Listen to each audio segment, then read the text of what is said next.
do ar, gente? Dá pra barulho ou não? Não, tá legal, tá indo bem. Já foi, já estamos de novo no ar. Voltou aí, Cris? Aí.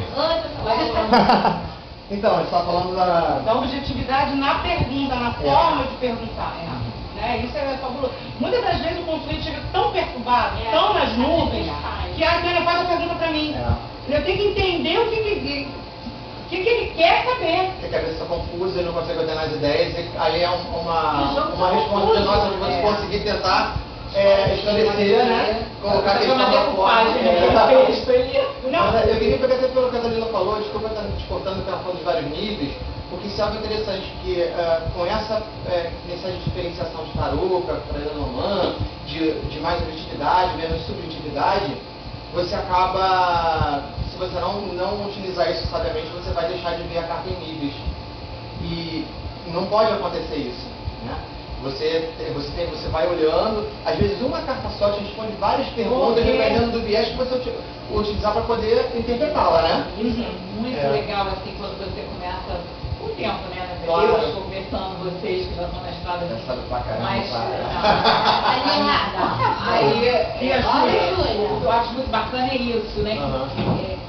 Que as cartas, elas entram numa combinação, né? Quando você joga, que é como se tudo estivesse ali, né? Que são essas outras camadas de leitura. Exatamente. Né? Então ela te responde objetivamente, né? O que você está perguntando, e ela vai te dando outros toques ali, que todas têm a ver com aquele teu assunto, né? Aquela tua dúvida. Exatamente. Isso é um negócio fantástico. É sincronicidade, né, cara? Você está conectado a tudo, você está entendendo tudo. E o símbolo, ele é um canal muito multifacetado, diversificado, então você pode enxergar várias coisas de várias formas através do mesmo canal, né?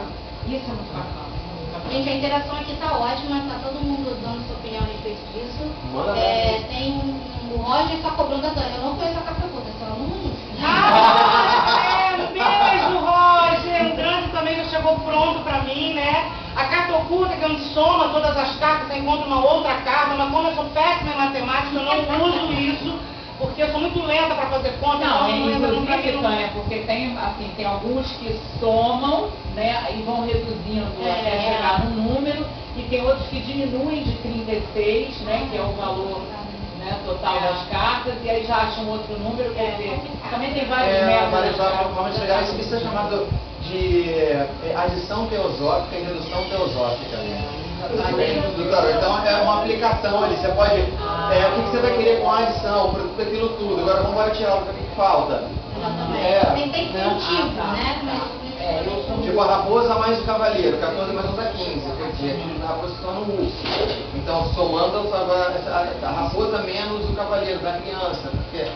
Mas não tem Nossa, eu acho que aí já são informações assim. O importante Gente, a nossa ratinha chegou, né? E o look! Tá linda! está com você. Olha aqui agora, dando cabelão. Cabelinho agora. Senta aqui. Tem entidade chegando, não é só a Júlia mesmo. Quem falou da entidade? Tato Cunha, né? Gente, era pro Tato, tá aqui com a gente. Cadê você, Tato? Vem pra cá, ó. E o Luquian Ozaná, os dois não estão aqui com a gente por compromissos profissionais, graças a Deus, eles já estão trabalhando pra caramba. Inclusive, dá tempo de eu anunciar? Dá tudo. E o Tato, ele já tem alguns cursos programados para 2015, não percam. Imperdível, hein? Aí divulga aí, Tato. Um dos Ó, o cursos Tato do tá no Tato... tronco. Tá trabalhando, gente, olha. Um dos cursos do Tato Cunha vai ser um curso sobre a mediunidade, né? Teoria e prática. Eu acho que vai ser imperdível fazer esse curso, né? Porque ele tem uma palestra maravilhosa sobre a mediunidade, tá? Outro curso, encontros sobre ervas e sua utilização no trato com as energias. Né? Eu acho que é outro curso que também vai agregar, vai trazer muitos conhecimentos, né? E um evento meio que surpresa, que ele não abriu muito. Hora a hora. Né? Que vai agregar, né, mais coisas assim para os cartomantes. Então, tá aí os seus cursos, espero que fique cheio, lotado os seus cursos. E eu quero ser sua aluna. Também quero, hein, ó. E falar também do Luque Kian, que não pode estar aqui com a gente, ele deu um curso, né, maravilhoso sobre Nike. O que foi aquilo? Também, né, se vocês puderem acompanhar, a gente vai estar sempre divulgando na página, as cartas ciganas, Lenormando, Infinito Oracular, também a gente está sempre divulgando os eventos, tá? O que mais tem de pergunta? A Mara fazendo que queria muito estar aqui, mas está muito longe. Você tá sempre com a gente, mano. Tá fazendo navio, Manu? Ele fala que a carta oculta é uma macumbaria cabalística. É complexo. Não, e uma coisa que eu quero pontuar, que eu acho que a pessoa pode ter a liberdade de criar o seu próprio método. Claro. Eu tenho um aluno meu, Alexandre Federici, ele criou um método que era um triângulo. Na verdade, uma pirâmide, ele vai lendo de 3 em 3. Eu achei fabuloso, o método Federici, até brinquei com ele, porque faz um sentido, né? Tem toda uma coerência, ele outro dia mostrou pra gente, e ele bolou esse método. Eu nunca tinha visto um método que é um triângulo, e funciona. Na época do Orkut, quando eu estava trabalhando com o tarô, houve uma produção de métodos assim muito grande. Né? Então o Giancarlo criou o quadrado empresarial, o pentagrama divino. Eu desenvolvi a partir do tempo da Tradition um método de relacionamento. Quer dizer, é bem interessante de poder ter essa liberdade, né? De criação. De criação, né? Só que tem que testar, né? Pra saber se funciona, se não funciona, o que pode melhorar. Realmente é o mais importante. O Caso está aqui falando que a Hannah George, que é americana, ela fala prática. Até a exaustão, né? Pra poder ter segurança e poder ter experiência, poder passar. A Carla tá por aí, Carla Souza? Ainda não. Ela disse que vinha, mas não tem. Carla, cadê você? A gente tá precisando de você, Carla, cadê? O Denis, inclusive, está lembrando, crie seu método da palestra dele no ano que vem, na mesa. Sim. Legal. Ano que vem o Denis vai falar sobre desenvolvendo... peraí, gente, desculpa. Desenvolvendo os métodos de leitura. Muito bem colocado, Denis. Cada um pode criar.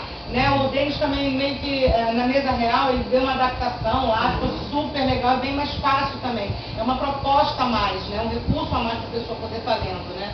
Enfim.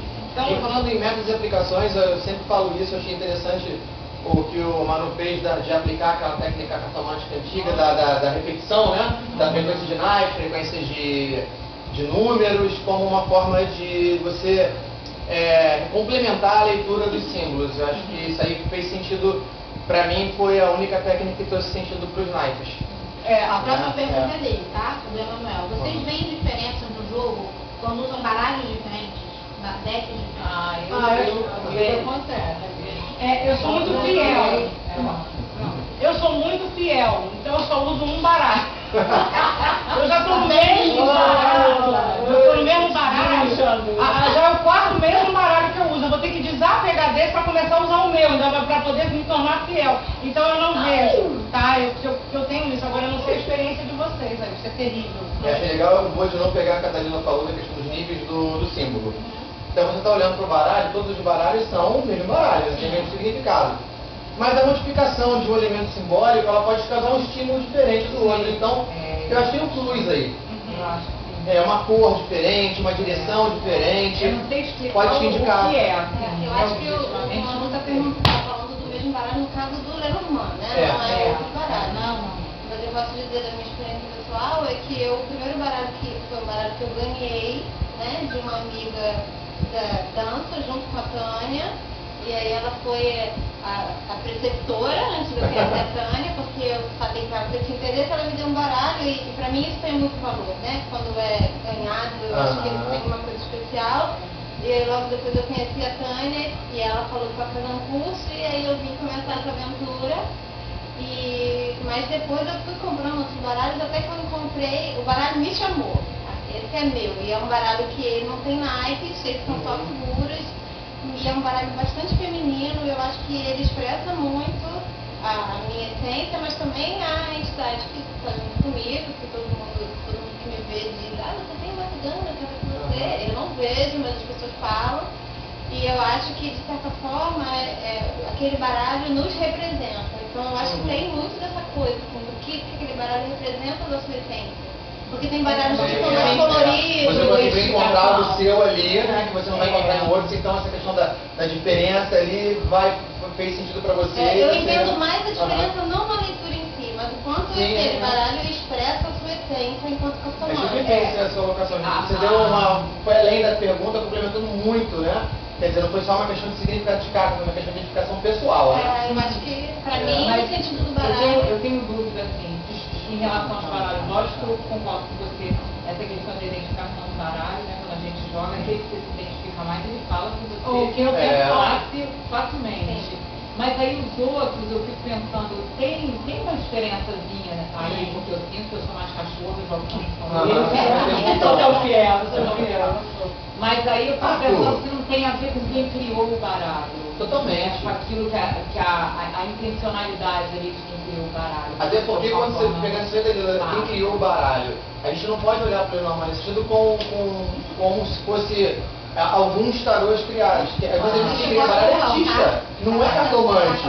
Ele vai, deram para ele um projeto, tem que fazer isso daqui, ele vai assim da maneira dele. Na verdade, assim, eu uso muito isso que a Julia falou, também para leitura. Se a leitura é para relacionamento, eu uso um deck.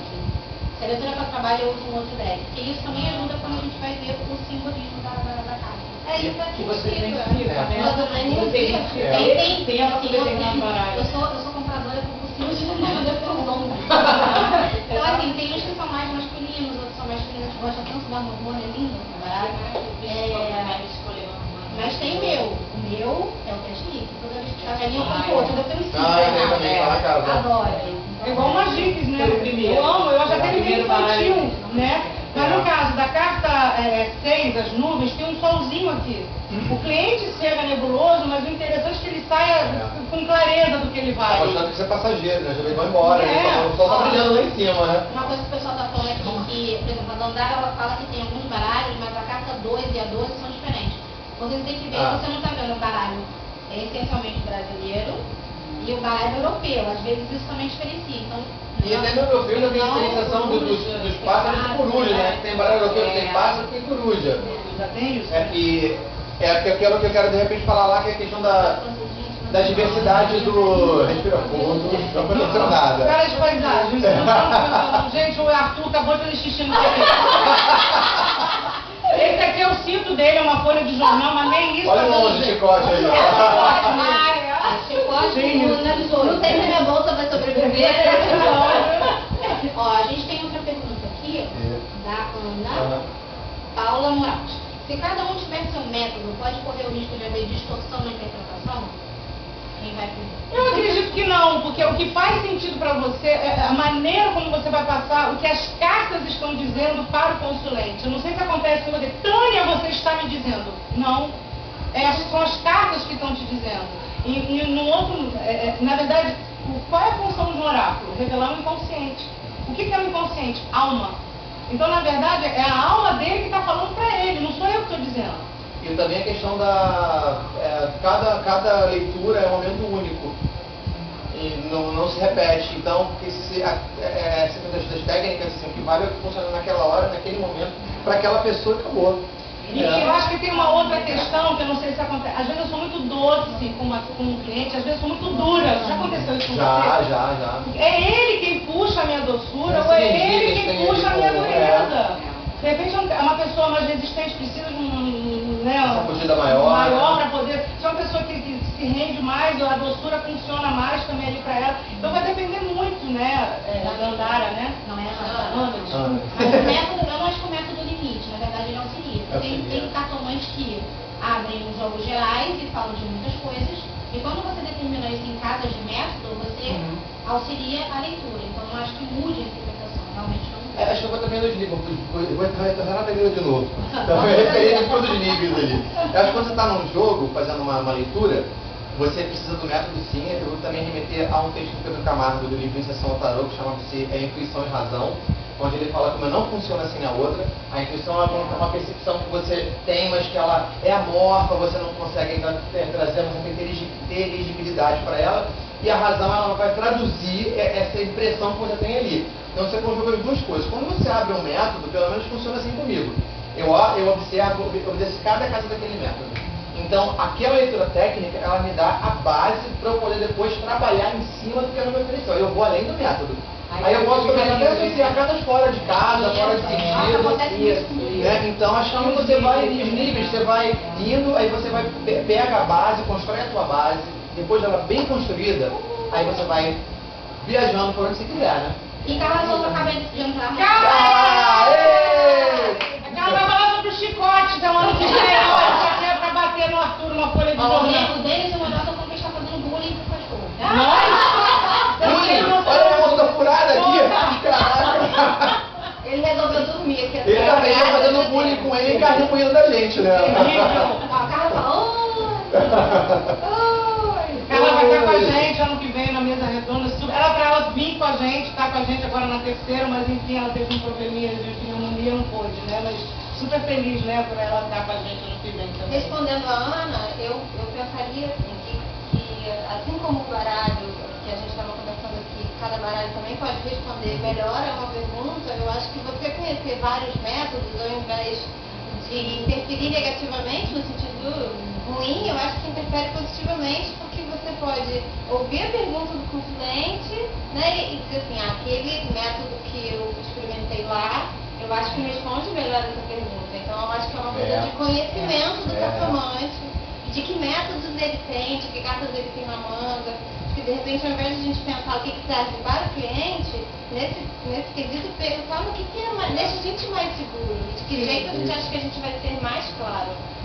Depois da mesa... verdade também, né? Que é uma coisa muito séria, né? Você tá mexendo com a alma da pessoa, né? Você não pode sair falando um monte de besteira, achando que aquilo, né? Eu acho que tem que ter um conhecimento, um embasamento muito profundo. Assim, vou fazer um cursinho, eu vou ler um livro, eu vou comprar um baralho, vou jogar com um monte de gente e vai ser por isso aí. Isso é uma coisa muito séria, né? Como uma psicologia, você tá ali para se sentir melhor. Então eu acho que é muito importante. Segue uma única abordagem, né? Você ter o conhecimento, independente até de método, baralho, tudo isso, mas você ser um conhecedor, né? Você não pode simplesmente, vou estar lá, ó, você vai ter 10 filhos, entendeu? Tô vendo aqui. Isso que eu falar, eu acho que isso é ética, né? Na hora que Ética, não falando disso, né? Isso é muito importante. É fundamental. Eu acho que esse negócio do método também é bom de vez em quando, né? Você tem a mesa real, que fala de muitas coisas, você tem vários métodos específicos para perguntas, dinheiro, relacionamento, mas sempre tem aquele método que o cartomante, toda vez que ele precisa, ele vai e usa. A Tânia conhece o meu. Não tem nada a fazer, eu tenho que dar o meu método, porque eu já sei, já conheço. Não tem problema. Mas você vai conseguir coletar mais informação. Então é bom também para você segurar. No dia seguinte da mesa redonda, eu estava conversando aqui com o Manu, o Emmanuel, né? Eu espero que ele esteja ouvindo, né? E ele falou uma coisa que eu concordo super com ele. Usem num primeiro momento só 2 métodos. Para você se aprofundar e se apropriar daquele método. E por um acaso nós dois, a gente usa muito a mesa real e o peladão. Eu uso mesa real, como é que está a chave da sua vida, o panorama. E o peladão para perguntas específicas. Então isso para mim me atende. Então basicamente eu só uso esses 2 métodos, né? Que é o que responde para mim. Né? E eu gostei que a Julia falou da questão do método também. Pra gente que está, vamos colocar agora já num nível mais avançado, que está treinando muita gente, conhece vários métodos, muitas vezes o método ele te ajuda a conseguir compreender questões complexas. Tem perguntas que são feitas que você fala, não sei por onde eu vou começar isso, a entender isso daí. E como o método ele acaba reconstruindo partes de uma história, e você coloca as cartas ali, você consegue responder a própria pergunta que você nem conseguiu compreender muito, né? Então ele é uma grande solução. Tem a ver também com o consulente, quando ele chega, ele está perdido. Também, mas além do consulente estar perdido, tem questões que são complexas. Às vezes você vê uma pessoa muito lúcida, que sabe o que está acontecendo e te coloca uma situação assim cabeluda, completamente complexa, mas aí você tem que ir pelo simples, né? Não adianta. Aí o método vai te ajudar. Ordena, olha, a situação essa maluquice. Aqui está o começo, meio, fim, início, fatores ocultos, tá? Você joga ali e fala, ó, já começou a fazer luz aqui. Até porque o que a Bel falou, né? A gente trata pessoas. Tá pela mesma coisa. Emoção, isso é complicado de você lidar. Então, é aquela coisa de você cuidar bem. E a coisa que a Tânia fala, a gente meio que repete sempre, né? A pessoa tem sempre que sair melhor de como ela veio. Né? Se ela vem procurar uma ajuda, uma orientação, um conselho, ela tem sempre que sair melhor do que ela entrou. Quando eu falo sair melhor, gente, sair mais esclarecida. Né? Não é que ela entrou deprimida que ela tem que sair eufórica. Claro. Né? Ela tem que sair. Às vezes não ficou claro para você? Eu acho que isso é mais importante que qualquer outra coisa. Né? Essa coisa de sair melhor. Sair melhor, pode ser. Agora, embora a gente veja muito, né, aquela pessoa que você fala e ela parece que não está ouvindo o que você está falando. Ela não está nesse nível ainda de compreender, talvez, aquilo que... Não, mas ele fala isso, por mais que ela não queira, tem algo na guarda. Ela fala isso, tem algo que fica ali reverberando. Sempre tem uma coisa que reverbera. Ou se não, na hora, depois lá na frente, em algum momento... Eu lembrei agora, eu lembrei agora de uma aula de psicanálise que eu tinha na faculdade, tempos atrás, que o professor uma vez, ele virou para a turma e falou assim, gente, o cliente vai chegar o primeiro dia no consultório de vocês e ele vai contar a coisa mais cabeluda do mundo. Vocês escutam, mas saibam que tem muito mais aí atrás. Aquele é só a ponta do iceberg, né? Eu acho que é a mesma coisa que o Manu tá falando, né? Então, se o cliente vai chegar, ele não vai chegar, por mais que ele diga isso, aquilo, que vou atender ele matar e tal, tem sempre aquilo que ele não fala, que ele não... Eu acho que a sessão do Manu brecha para duas situações. Primeiro, é a dificuldade que a gente tem, agora foi difícil.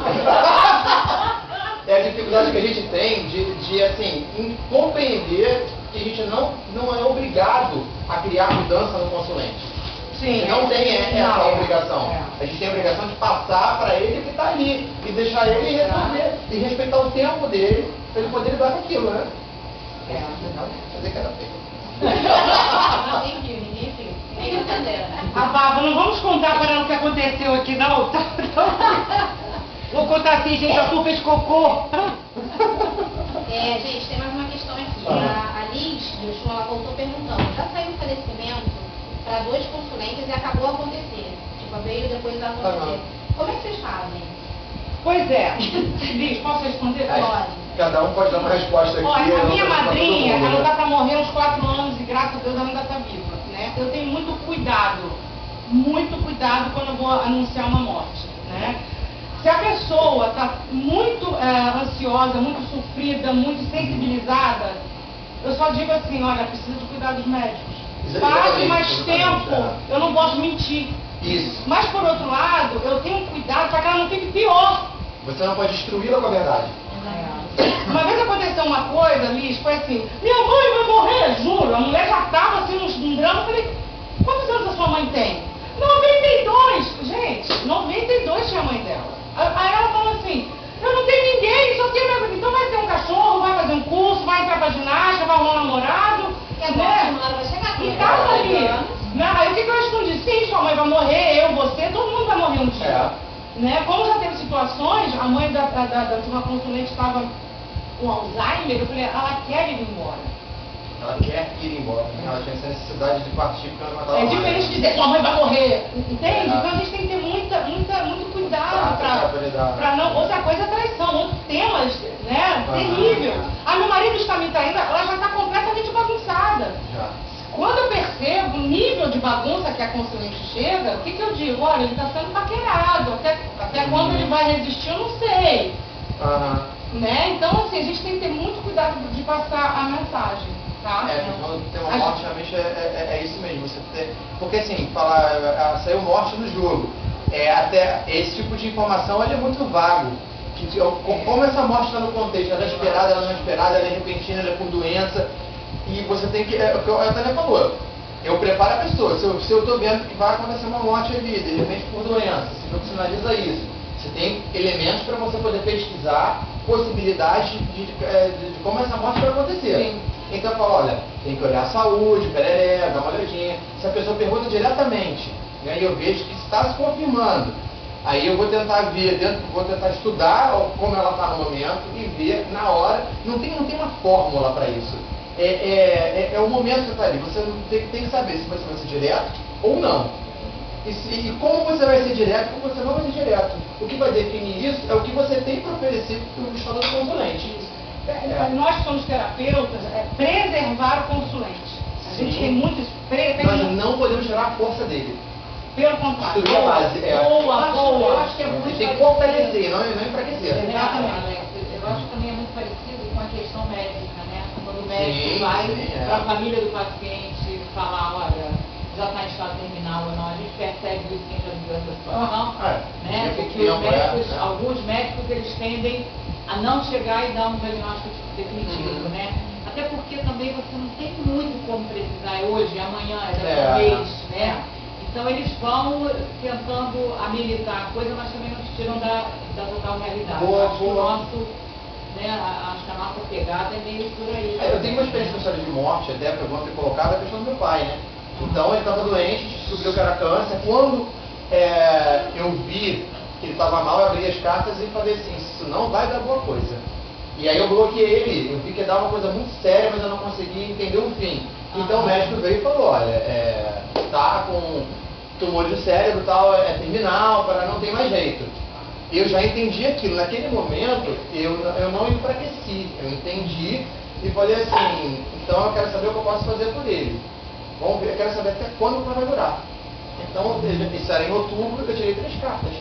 Outubro, novembro e dezembro. E saiu nessas 3 cartas. O cavaleiro em outubro, a chave em novembro e a nuvem em dezembro. Eu falei, vai morrer em dezembro. Em outubro ele vai ficar super bem, vai dar uma levantada como se não tivesse assim, nada. O cavaleiro, né, aquele vigor todo e feito. Ele estava conversando, né, fazendo o plano de voltar para casa, e eu falei, gente, tal. E achei interessante essa chave cair no meio, porque a chave abre ou fecha. Né? E se a chave ela vai se desdobrar na nuvem, ela está desligando. Porque a nuvem ela é uma fumaça, ela se esvazia, ela é um vapor, né? Então eu diria como se fosse meu pai se desmanchando. Então assim, em dezembro, em novembro, vai se iniciar, se desencadear o processo e vai culminar em dezembro. Ele morreu 9 de dezembro, domingo. Porque aquela vitalidade toda do cavaleiro, em novembro, ele começou gradualmente a dormir, olha a chave, já iniciando o processo da nuvem, que é a inconsciência, né? Como se fosse um sonho, Isso, né? até que em dia 9 de dezembro, ele dormindo, foi embora, faleceu. Nesse caso, eu estava preparado para isso, e foi interessante, eu consegui ainda ter discernimento para abrir um jogo e tentar localizar o momento da morte dele, né? E como ela se daria. Não me pergunte como eu consegui forças para isso, mas foi. Mas nem sempre a gente tem condição de fazer uma análise tão clara, fria, não precisa fria, mas mais objetiva quanto essa, num momento que você é tomado pela emoção, né? E pelo cansaço, pela exaustão física, emocional, mental de um paciente terminal de câncer, né? As pessoas às vezes não querem realmente saber a verdade. Exatamente. E aí nós vamos morte, com tudo. O amor então é pior do que a morte. Eu falei do consulente não ouve o que você está falando, né? Não. O Tato coloca aqui, que uma frase até bonita, né? Fala, a verdade é como diamante. Se a gente dá, enobrece. Se jogar na cara, perde. Então tem que ter muito cuidado com o que a gente fala com a questão da verdade. Tem que ir para o mesmo, né? Não tira sempre da verdade, mas molha a ponta com um pouco de mel. Eles falam isso. Bacana, né? Eu acho que isso que eu queria fazer com as cartas, né? Eu acho que é o que a gente, enquanto cartomante, tem que fazer com quem está chegando na frente, que é dar um amparo. Não dizer assim, se prepare. Pode ser que sim, pode ser que não, mas talvez, né? E aí o mel que a gente vai usar para conseguir dizer essa verdade é o que a gente vai dosar, como a Tânia estava falando, né? Tem um que vai chegar desesperado, tem outro que não. Já está aceitando mais, né? E não é só a morte, e suicídio? Já aconteceu com vocês verem ali o suicídio? Já aconteceu de uma cliente que queria se suicidar no meio da minha consulta, eu tenho que chamar a polícia para casa dela. Eu sempre digo esse exemplo nos eventos que eu vou. Eu estava trabalhando no site de atendimento online, que era o Quadro do Bem, na época, e eu abri um jogo, vi um caixão no meio da mandala, que eu usei ali, falei, tem um perda de vida aqui, de vitalidade, mas eu não entendi como morte aquilo. E eu falando para a pessoa que acontecia com ela naquele momento, que ela estava fechada para a vida, ela estava se esvaziando, e nada do que ela queria acontecer. Eu sou bem colocada na vida, eu sou bonita, nem acontece nada. Eu falei, olha, enquanto você estiver na sintonia, talvez as coisas não aconteçam, mas quando você mudar, tudo vai começar a rolar. E ela falou para mim assim, aí eu estava dentro do consulente mudar. Pois é, você falou que todo mundo disse pra mim, que eu nunca vou ter ninguém, que eu já sei que eu vou morrer sozinha, que eu não tenho nada, que eu não mereço nada. Eu falei, eu não disse isso, vou falar na minha boca. Falou assim, quer saber uma coisa? Eu vou me matar. Pá! E ligou o telefone. Nossa. Aí eu liguei para o atendimento, eu falei com o atendente, ele falou, calma Alex, muitas fazem isso. Eu falei, não, me dá o telefone da casa dela. Aí ele me deu o telefone da casa, eu liguei da minha casa, fulano, e caí na secretária. Fulano, faz calma, olha só, vamos conversar. Ela não me atendeu. Não fiquei satisfeito com isso. Fui na internet, ela morava num outro estado, pesquisei ali todos os telefones de polícia que eu podia encontrar mais perto, com uma delegacia de homicídio, liguei para lá, comuniquei que eu era atendente